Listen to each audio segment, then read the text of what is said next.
Bom, vamos conversar com os otimistas que acham que o Brasil, as instituições funcionam, o Brasil está no Estado de Direito e os abusos do bolsonarismo são meramente retóricos. Tem cego, pior cego é o que quer ver, como se dizia, né? O país ele está caminhando a passos largos aí para um modelo fascista. Você vê os abusos, as explosões de violência que explodem em todas as pontas aí. Você vê um Supremo Tribunal Federal em que você tem algumas pessoas, alguns ministros claramente antidemocráticos, anti o voto popular, Barroso, Fachin, Fux, por trás dessa discussão sobre punitivismo ou não punitivismo, reflete essa interferência no judiciário, né? O judiciário na política, que começou lá atrás com o impeachment, mas o ano passado, quando o Barroso tentou proibir o indulto natalino, que é uma atribuição do presidente da República, você vê que a megalomania e a irresponsabilidade em relação à democracia já tinham chegado e corrompido a Suprema Corte, né? Eu recomendo uma leitura para vocês do último livro do Leonardo Avitzer. Ele faz uma avaliação, o que ele usa para o Brasil não é bem o golpe de Estado, né? É o movimento pendular. Ele fala desde 46, você tem movimentos pendulares, períodos democráticos. Nesses períodos democráticos você tem um avanço da cidadania, você tem a pressão do voto, né? O pobre votando induz o governante a trazer políticas para a área social, que é justamente um apanágio da democracia. Mas à medida que isso vai avançando, vai criando resistências na elite.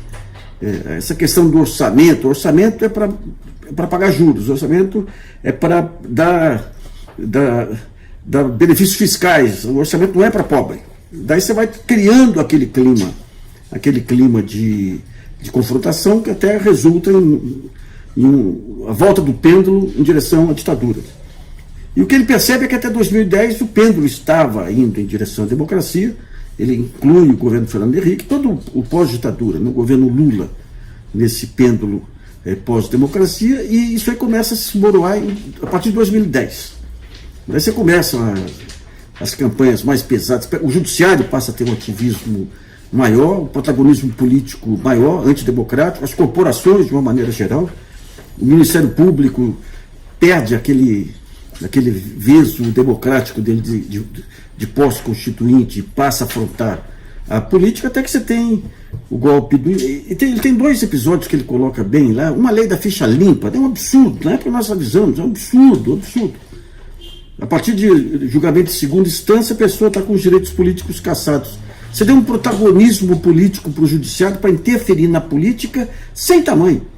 E o caso mais expressivo foi Jackson Lago, um pouco antes, lá no Maranhão, que o pessoal do Sarney conseguiu tirar do governo em cima de acusações sem fundamento, né? E ele alerta para esse papel terrível da justiça eleitoral, que se confirmou hoje aí com a sentença absurda de uma juíza federal, uma juíza eleitoral lá de Belo Horizonte, condenando o Fernando Pimentel a 10 anos de prisão por lavagem de dinheiro em cima de financiamento de campanha. E nós tivemos um outro episódio nas eleições aí, em que 10 ou 12 universidades federais foram invadidas pela polícia militar a mando de juízes eleitorais que tinham combinado a ação aí pelo WhatsApp.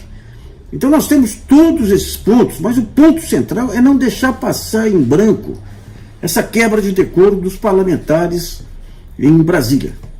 Isso aí é veneno na veia, da democracia, permitir que o sujeito, uma assessora, agrida uma deputada eleita pelo povo. Se fosse o oposto, seria a mesma coisa. Se tivesse algum assessor do PT agredindo algum deputado, algum parlamentar de direita, seria a mesma coisa. É uma ameaça à democracia. Então, quem vai atuar? O presidente. Você pega a maneira como se entra nisso, né? Eu estava vendo esse Davi Alcolumbre.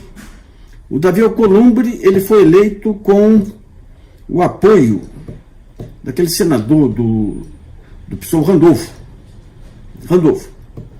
Randolfo foi o sujeito que apoiou a Lava Jato até o final, depois apoiou o Davi Alcolumbre. sabia que no Senado a única pessoa capaz de colocar uma blindagem, uma barreira contra o arbítrio de Bolsonaro seria o Renan Calheiros. Então ele faz isso em cima do Davi Alcolumbre.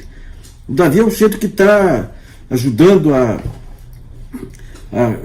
avalizar aí todas as medidas antissociais e arbitrárias do governo. E daí você pega hoje o senador Randolph fazendo pregação contra os absurdos, contra os abusos. Então tudo isso vem de uma falta de tradição do que é democracia, de uma falta de tradição dos valores. A hora que você entra numa guerra contra o inimigo, vale tudo contra o inimigo. Então nesses momentos aí você tem que, não pode tergiversar. Eu não sei mais o que esperar do Senado. O Senado do Supremo. Esse livro do Asvitr, ele é muito instigante porque ele mostra, digamos, essa vocação antidemocrática das corporações se ampliando à medida que vão ganhando força e não há reação do lado democrático, como ocorreu no período Dilma, que foi enfraquecido aí pelas jogadas de Eduardo Cunha, pelo próprio isolamento dela, pelo republicanismo, que até hoje não entendi, o republicanismo que impedia de usar até as armas legais de um presidente da República, né?